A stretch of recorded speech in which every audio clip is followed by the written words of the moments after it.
Consultório Médico Dr. Marcos Aurélio do Amaral, CRM 55066. Ortopedia e Traumatologia, Medicina do Trabalho. Agende já sua consulta. Rua Antônio Teófilo 674, próximo a Sabesp. Telefones 19 3656 2593, 19 3666 1541. Consultório Médico Dr. Marcos Aurélio do Amaral. Boa tarde, gente. Estou aqui no Salão Casa Moda com a Rosana Bernardes, designer de joias, acessórios, nossa fornecedora, e vou convidá-las para um evento fantástico que terá dia 1º de dezembro. Agora ela vai falar um pouquinho para vocês sobre essa coleção, que ela foi convidada pela família da Tarsila do Amaral para fazer essa coleção inspirada nas obras de arte em comemoração aos 100 anos da Semana de Arte Moderna. Oi gente, tudo bem? Sou Rosana Bernardes e eu tenho a grande honra de ter a Fernanda da Style House como minha parceira aí. E eu queria convidar vocês para um evento incrível que vai ter lá, que é da Tarsila do Amaral. Uma coleção que eu fiz toda inspirada nas obras de arte dela. Escolhi 8 obras de arte. Foram só 4 estilistas escolhidos no Brasil. Eu fui uma delas e me senti muito honrada, né? Porque esse ano são 100 anos do modernismo aqui no Brasil. E eu escolhi, assim, 8 obras, dentro delas 3 mais importantes, que é a Bapuru, que está no Malba, e a Lua, que está no MoMA, que foi o quadro vendido mais caro até hoje de um artista no Brasil. E vocês aguardem que a coleção está incrível. Esperando você lá.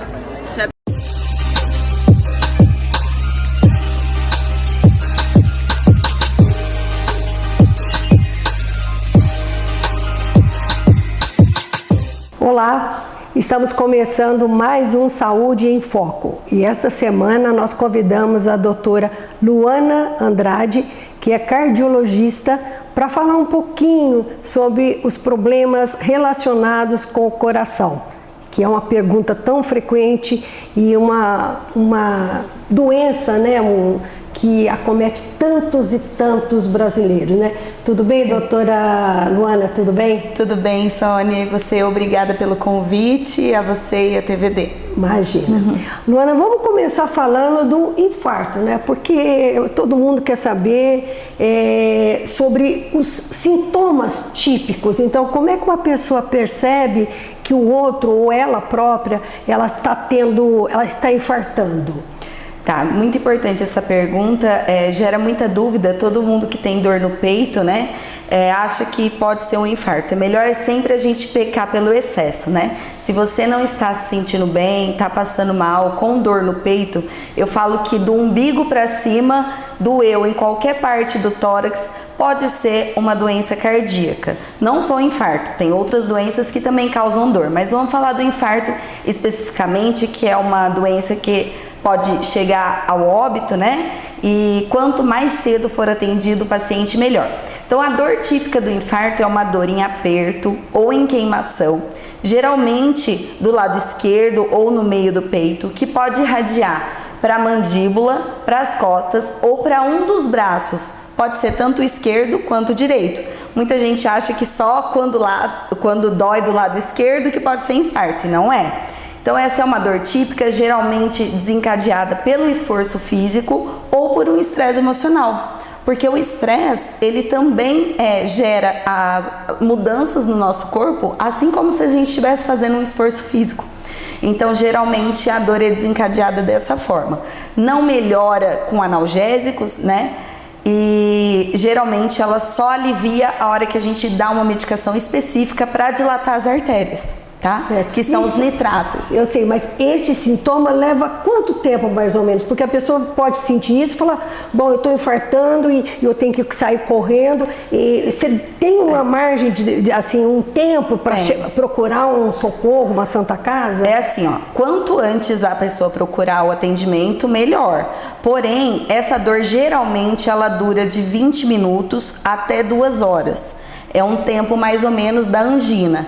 E ela não melhora, a pessoa começa a piorar a intensidade da dor, ela vai ficando mais forte, às vezes ela começa fraquinha e vai aumentando a dor, A pessoa pode ter outros sintomas associados, como falta de ar, sua sudorese fria, a pessoa fica pálida, entendeu? Então, isso são sinais de alerta, né? Se a pessoa começou a ter dor no peito, começou fraquinha, de repente ela começa a aumentar, a pessoa começa a suar frio, ter mal-estar, pode chegar até a desmaiar, tá?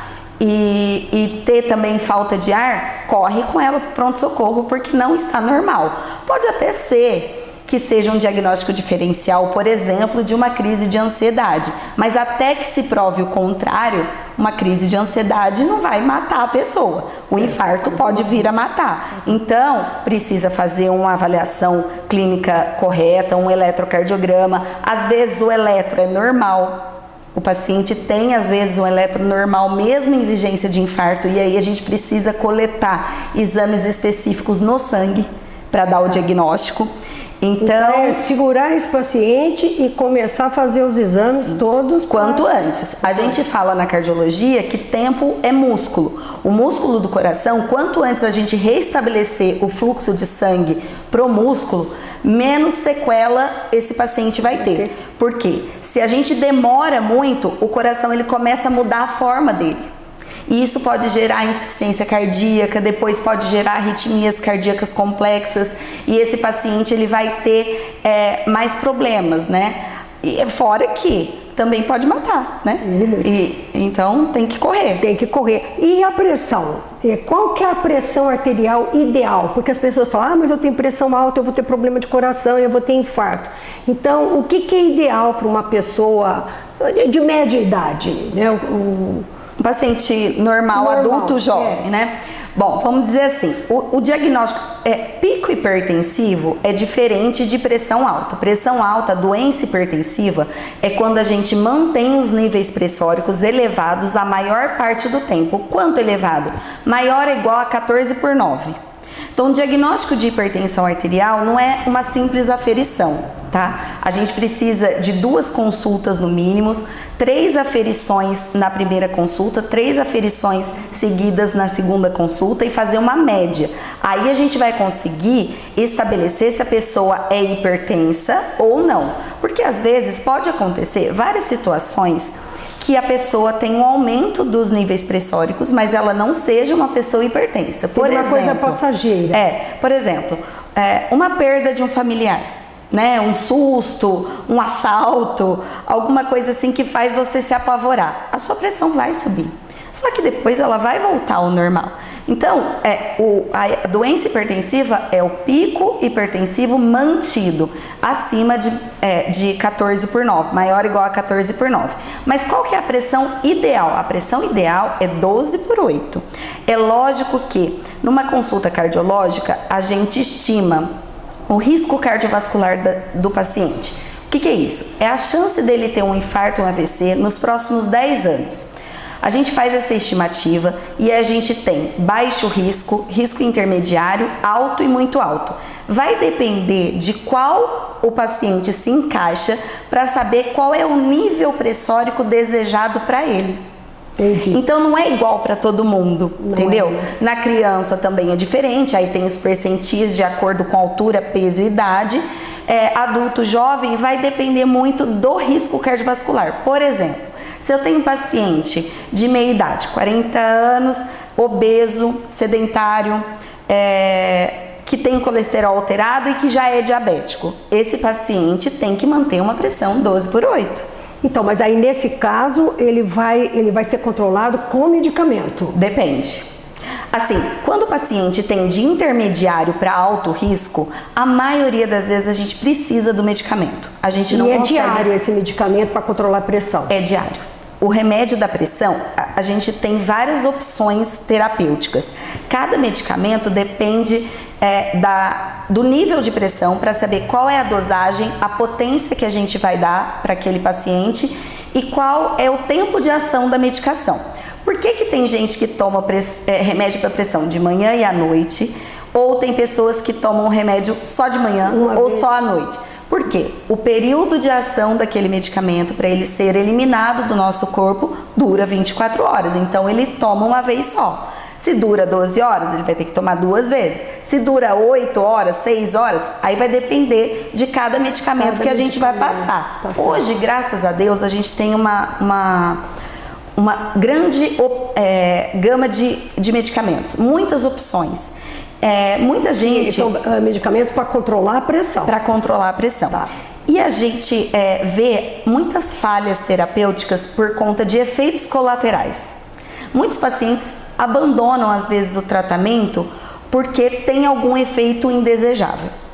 Só que eu gosto muito de frisar isso, não pare de tomar sua medicação sem avisar o seu médico, porque como a gente tem várias opções, às vezes aquele medicamento não deu certo para você, mas ele tem uma outra opção que vai dar certo.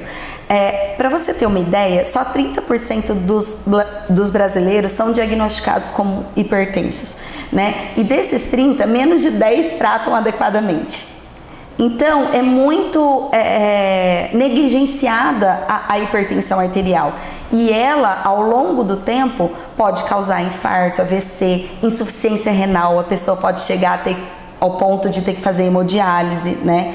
Então, é muito importante o tratamento da pressão. Mas você acha assim, é difícil para as pessoas verificar a pressão, aferir a pressão?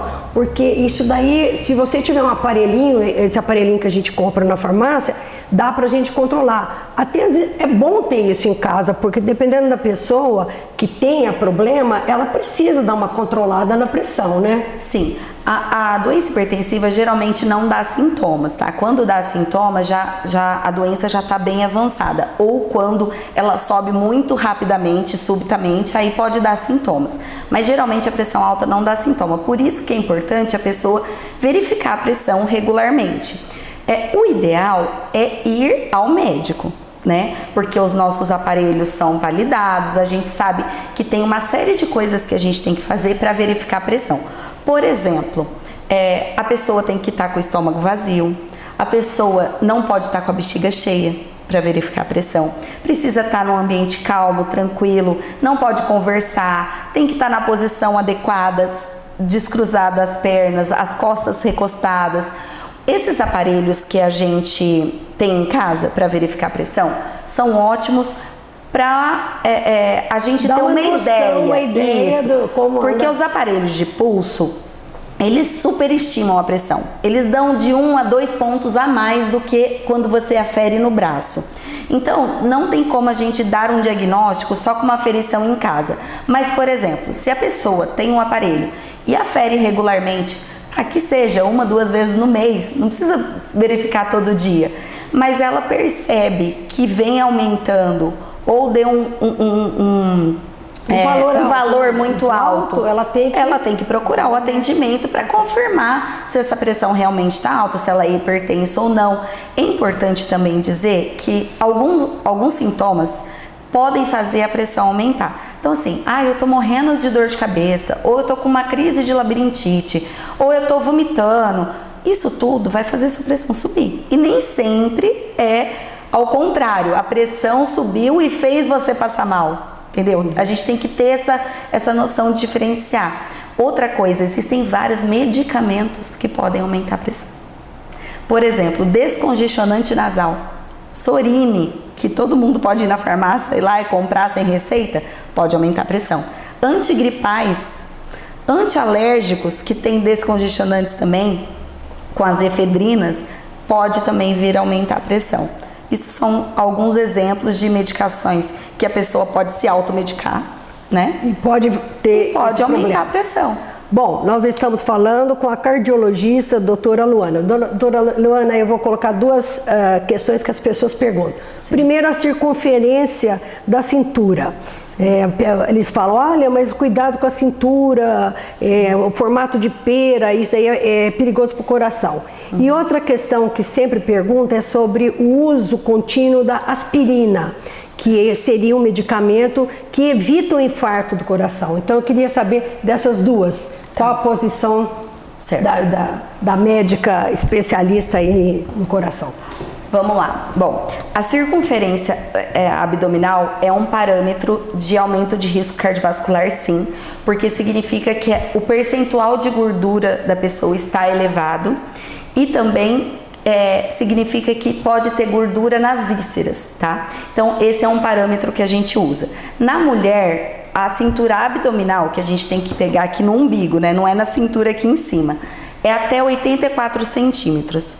E no homem, até 94 centímetros. Acima disso, já aumenta o risco cardiovascular do paciente. Então, é um fator de risco agregado. Às vezes, o paciente tem uma pressão levemente alterada, é sedentário, e aí a gente mede, todo paciente que vai no consultório, a gente chega a medir a circunferência abdominal para ver se ele tem um risco aumentado. E tem que perder essa gordurinha. E para perder, não adianta só dieta alimentar, precisa de fazer atividade física, né? Isso é verdade. A circunferência abdominal aumentada aumenta o risco de infarto e de AVC também. Aspirina? A aspirina. Muito antigamente a gente usava a aspirina como prevenção primária. O que é prevenção primária? Quando a pessoa nunca teve um evento cardiovascular, seja ele infarto ou AVC, e a gente começava a dar a aspirina para evitar o infarto e AVC primariamente. Hoje em dia a gente não usa mais a AS como prevenção primária, a não ser em pacientes de muito alto risco, que já tem uma obstrução, por exemplo, de carótida, que é inoperável, ou que o paciente que nunca infartou, mas tem obstrução nas artérias coronárias significativas, acima de 70%, a gente usa o AS sim como prevenção primária. Caso contrário, é prevenção secundária, quando o paciente já teve um AVC ou um infarto, a gente usa aí pro resto da vida. A gente tem outras opções hoje, mais potentes, com menos efeitos adversos, por exemplo, o clopidogrel é um medicamento também que afina o sangue, assim como o AS, mas que hoje em dia a gente tem usado mais do que o AS, tá? Remédio para prevenção de infarto e AVC são os remédios de colesterol. Muita gente tem resistência a tomar as estatinas, que são simvastatina, atorvastatina, rosuvastatina, mas são essas as medicações indicadas para prevenção primária de infarto e AVC atualmente.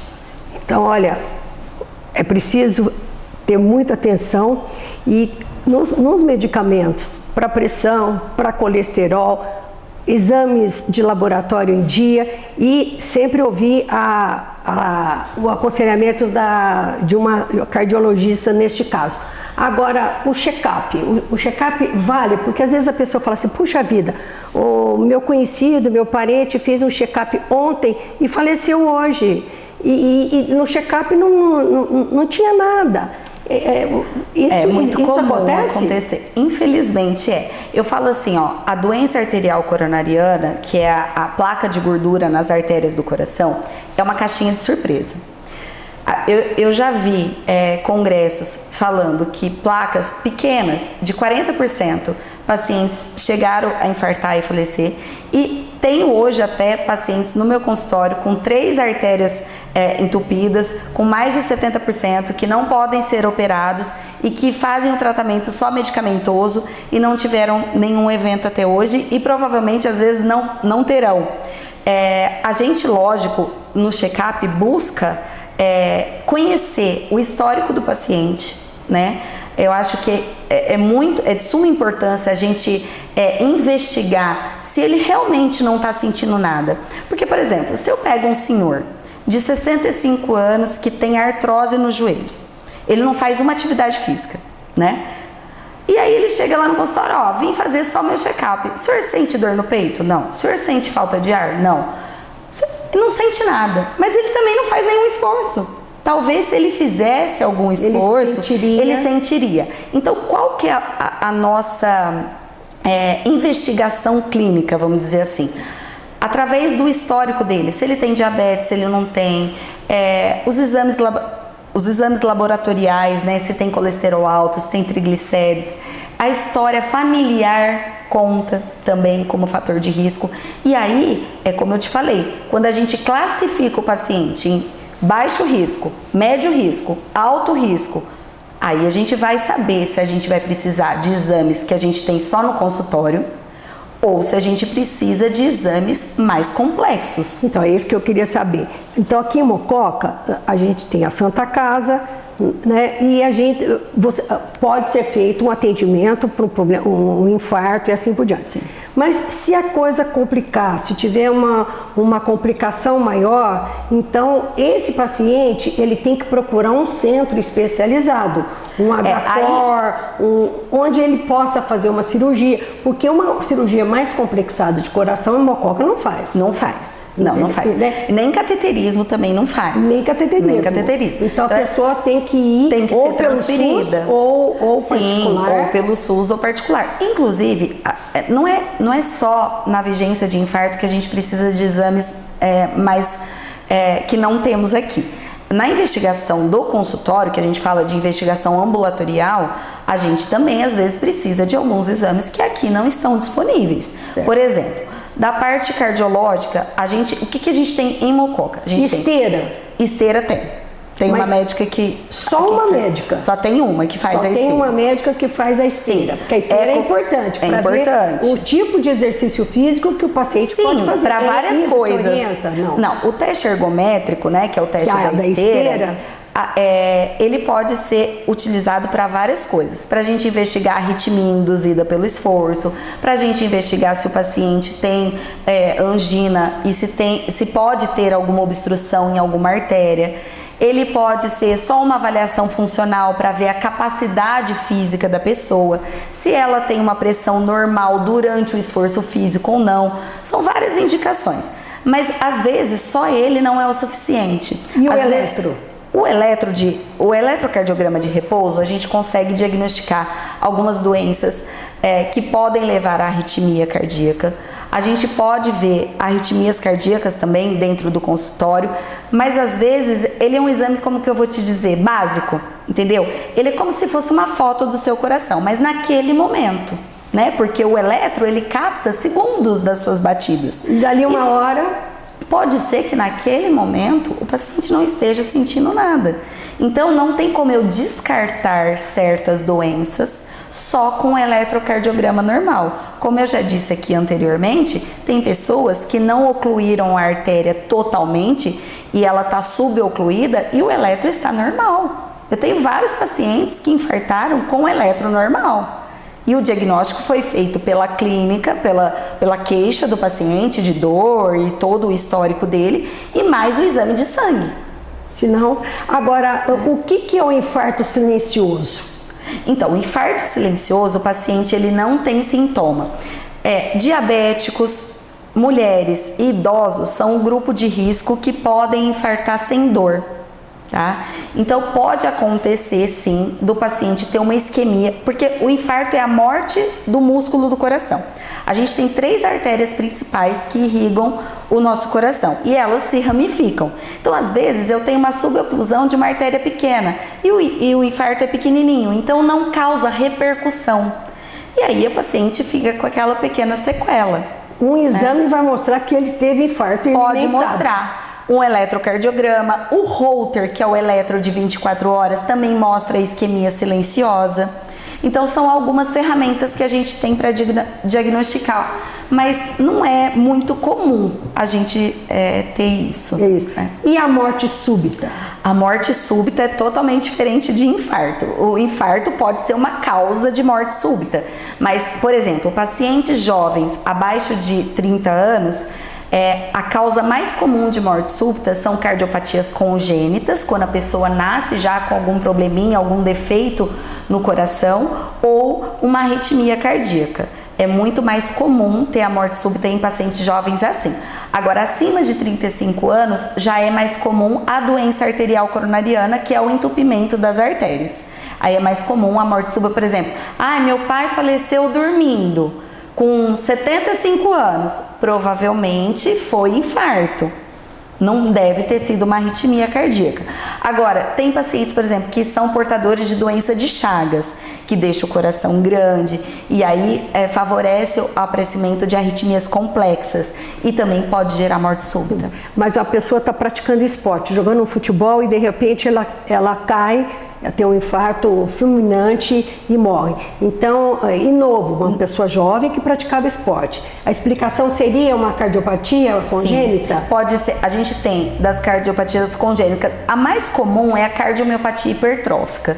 É uma doença genética que muda a forma de síntese de colágeno e esse defeito genético faz aumentar o músculo do coração. Tá? E não dá para detectar? Essa pessoa não tem como Dá fazer para um exame detectar, de... mas o primeiro sintoma pode ser a morte súbita. Então A pessoa pode passar a vida inteira sem sentir nada e o primeiro sintoma ser a morte súbita. Mas e um exame que possa há exame, só que a gente não pode sair fazendo. Então, porque... assim, quando a gente faz uma avaliação, principalmente em criança, a gente pergunta o histórico familiar da criança, né? E assim, é mais comum ter morte súbita quando um parente, primeiro grau, já teve. Mas pode acontecer da criança ser a primeira. Entendi. Entendeu? E aí não ser diagnosticado. Lógico, um eletrocardiograma pode detectar um aumento do músculo do coração, uma história clínica bem feita, às vezes até uma alteração no exame físico. Por isso que eu falo, mães, não subestimem os sintomas da sua criança. Se ela está falando que ela está com dor no peito, que está acelerando o coração, que está com falta de ar, fique atenta também a outros sintomas. Sintomas que podem ser de cardiopatias congênitas.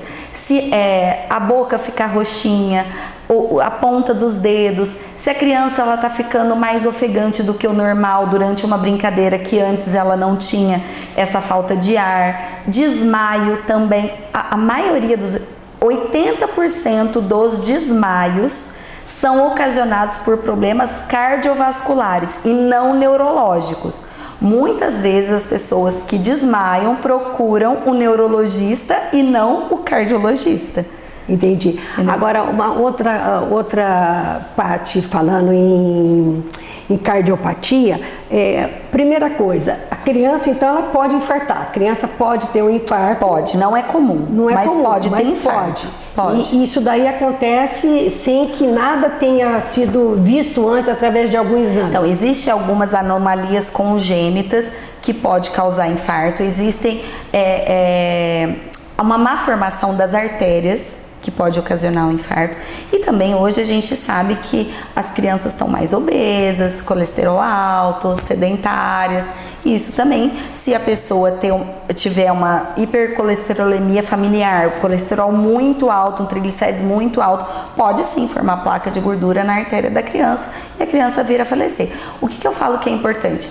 Estar sempre em cuidado com a sua saúde, procurar um médico capacitado para fazer uma avaliação, né? E quem vai decidir qual é o exame complementar dentro do seu check-up é o médico, né? Ou se ele vai precisar de uma avaliação complementar, um encaminha para o outro.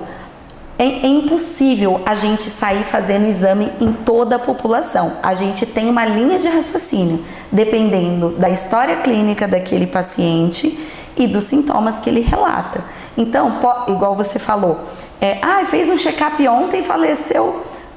Para falecer, basta a gente estar vivo. A gente sempre busca a prevenção, né? E fazer com que o paciente, que a gente evite a morte. Lógico, todo mundo quer viver muito e muito bem. Só que é uma coisa que só Deus vai saber. Agora, então, para finalizar a nossa conversa aqui, é o seguinte: aqui dentro de Mococa, uma pessoa que tem um infarto e ele é levado para a Santa Casa, eu acredito, né? Que são os primeiros cuidados. Sim, os primeiros cuidados. Uhum. E aí, dependendo do grau, então ele consegue atendimento, medicamento, equipamento, até pelo aqui SUS. Em Mococa, sem precisar de procurar um centro maior. Então, é assim, ó. Por isso que eu falo que tempo é músculo. Existem alguns medicamentos que fazem desobstruir a artéria, que a gente faz na veia, no pronto-socorro. Em algumas cidades tem isso dentro da ambulância do SAMU. É lógico aqui que Mococa nós aqui não tem dentro da ambulância, mas tem no pronto-socorro, na UPA. Na UPA a gente tem. Chegou infartado lá na UPA. Tem critérios para poder desobstruir a artéria, tem um eletroalterado, tem dor típica, vai fazer a gente chama de trombólise, tá? Depois que a gente faz isso, se foi efetivo, o paciente pode esperar para fazer o cateterismo. Ele não precisa fazer na hora, tá? Só que é lógico que cada paciente se apresenta de uma forma. Tem também, como todo medicamento, contraindicações, né? Então, assim, a gente tem que ver se ele é um paciente que pode tomar aquela medicação naquele momento.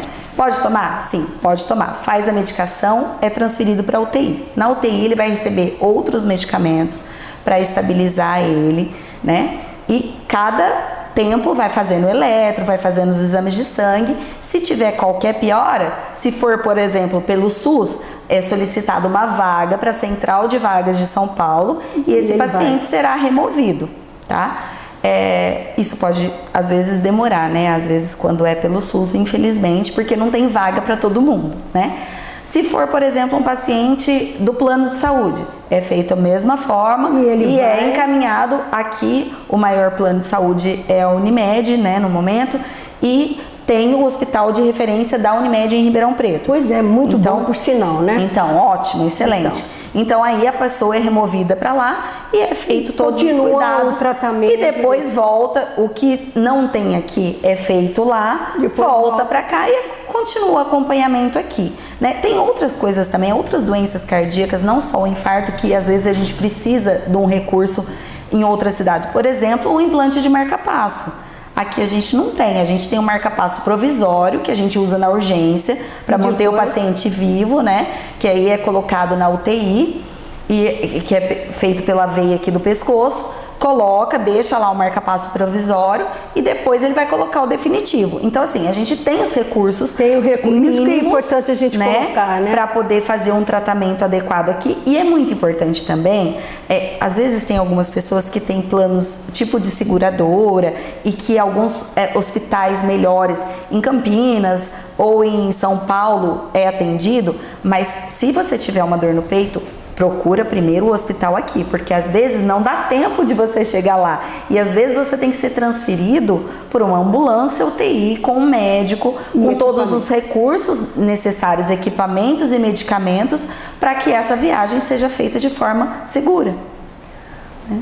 Doutora Luana, muito obrigada pela sua participação aqui no nosso programa e acredito que resolveu muitas dúvidas, né? E é bom saber que em Mococa nós temos uma cardiologista, como a doutora Luana, jovem, né? E que está aqui para atender a todos os mocoquenses e em consultório na Santa Casa e precisando, a gente sabe que a gente pode contar com atendimento, que a nossa Santa Casa de Mococa, ela dá conta, ela tem gente tarimbada, né? Com certeza. Muito obrigada novamente pelo convite, estou sempre à disposição.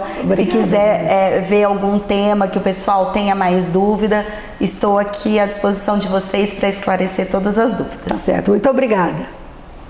Consultório médico Dr. Marcos Aurélio do Amaral, CRM 55066. Ortopedia e traumatologia, medicina do trabalho. Agende já a sua consulta. Rua Antônio Teófilo 674, próximo a Sabesp. Telefones 19 3656 2593, 19 3666 1541. Consultório médico Dr. Marcos Aurélio do Amaral.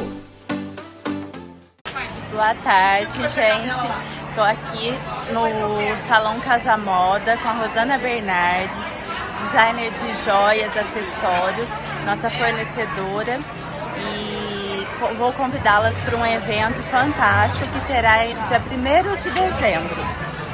Agora ela vai falar um pouquinho para vocês sobre essa coleção, que ela foi convidada pela família da Tarsila do Amaral para fazer essa coleção inspirada nas obras de arte em comemoração aos 100 anos da Semana de Arte Moderna.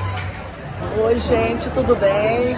Sou Rosana Bernardes e eu tenho a grande honra de ter a Fernanda da Style House como minha parceira aí. E eu queria convidar vocês para um evento incrível que vai ter lá, que é da Tarsila do Amaral.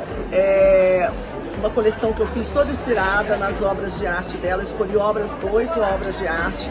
Foram só 4 estilistas escolhidos no Brasil. Eu fui uma delas e senti muito honrada, né? Porque esse ano são 100 anos do modernismo aqui no Brasil.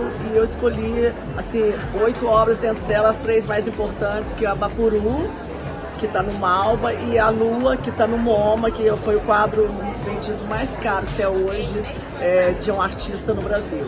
E vocês aguardem que a coleção está incrível. Esperando você lá. Olá pessoal, estamos aqui mais uma vez na Roem para apresentar um caso clínico específico que tem a ver com o que eu falei atrás sobre a dentição decídua, sobre os dentes de leite, sobre a perda precoce dos dentes de leite. É claro que esse caso ele tem um fator genético também, porque vocês podem ver que a mandíbula ela avançou em relação à maxila, então ficou uma mordida cruzada anterior, né? Então tem o fator genético e tem a perda de espaço aqui, ó. Essa perda de espaço, ela está relacionada lá atrás, quando ele era criança, que os dentes de leite foram perdendo e a maxila foi encurtando, foi ficando menor em relação à mandíbula. A mandíbula avançou e a maxila ficou. E aí depois, para caber os dentes, não tem como, né? Aí que entra a intervenção, tá vendo? Ó, toda essa parte aqui de cima tem que ser trabalhada para, primeiro, avançar a maxila em relação à mandíbula e ganhar espaço para esse dente. Parece uma coisa simples, mas não é. Então, aqui já o caso mais adiantado, né? Depois de aparelhos móveis, mantenedores de espaço, ou quando você consegue um espaço, você tem que manter, porque se você não mantém, ele volta rapidamente, né? Então aqui você vê que a maxila já avançou e já transpassou a mandíbula, né? Então nós saímos de um classe 3 para um classe 2. E aqui o trabalho que está sendo feito para que esse dente volte para o lugar original dele. Reparem que aqui tem um dente ainda, ó, que seria esse aqui desse lado. Só que esse dente ele está destruído, vai ter que ser feito um trabalho específico nele. Mas aqui naquele espaço tinha que caber 2 dentes. E agora que nós estamos chegando lá. Aqui já o dente descendo, ele vai entrar no lugar dele e esse aqui vai ser feito um trabalho protético para terminar. O paciente está muito contente porque ele viu as modificações que estão acontecendo, né? Tudo, a mastigação, a deglutição, tudo isso vai ser mudado. E aí está o dente entrando em posição. Reparem na altura dele, ele vai ter que encaixar aqui. Tá certo? Mais um caso e assim a gente vai se falando. Muito obrigado pela atenção de todos.